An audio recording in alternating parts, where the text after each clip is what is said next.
And then at the end of the game, I saw vintage bad RG3. If we could quickly see that play, he takes off running, and a cornerback named Jalen Mills is stationed at the sideline. He's stationary, and Robert just says, I think I'll go over here and run over this cornerback who can't, he just standing there. Why would you take him on? He's not trying to take you on. He's actually trying to get out of your way. Are you kidding me? So here, I'll run into you, and guess what I'll do? I will hurt my shoulder. And he's wincing and dragging his shoulder back to the huddle, and he couldn't. Then the next play is a pass that he airmails over the receiver's head. It's vintage. What are you thinking, Robert? He still can't learn to slide. The simplest baseball play. But he wouldn't even get down. Skip. He didn't even need to slide. He didn't need to do anything. He could have done just one or two things.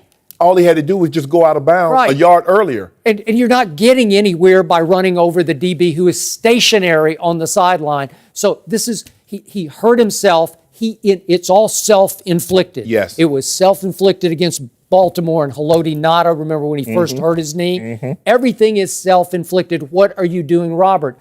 I don't know. And then he wants to play hero and try to win the game that they weren't even remotely even in. So I don't get it. And that shoulder, by all accounts last night, looked worse than he was letting on. So I'm fearing that he's not going to be able to play from here on. And if that's true, it could be the end of Robert as we knew and loved him. Of course, he's going to try to say, well, you know, I hurt my shoulder, but I don't think it's that bad, because the likelihood there's a chance that McCown can come in and then Robert never sees the field again. Correct. Or Cody Kessler could come in and you never see him. I mean, he was 12 of 26, less than 50%. It's not good enough. An interception, no touchdowns.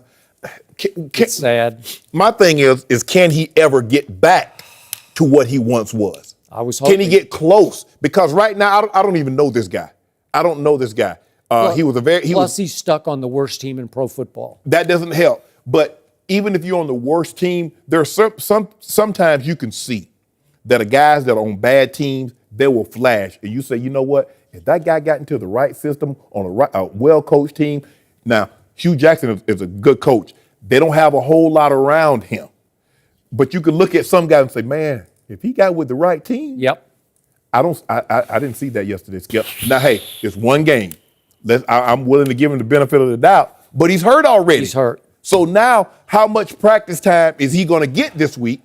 And then he's a guy that needs practice time because he hasn't been getting a lot of that over the last 2 years. So now if you put him down, say for a week, he's not a guy that you can say, okay, Robert, you're far enough along in your career, like a Tom Brady, where we're just going to shoot the shoulder up. You know the offense well enough, and you can make it work. He's not there.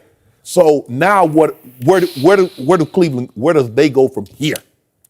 Down.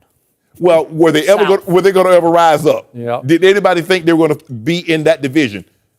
Going to be in the bottom. Well, I got them in 2030 winning that division, being a wild card team in 2030. Oh, good. 2030. There you go. Oh, did I say that out loud? Yeah. Oh, my mic is hot.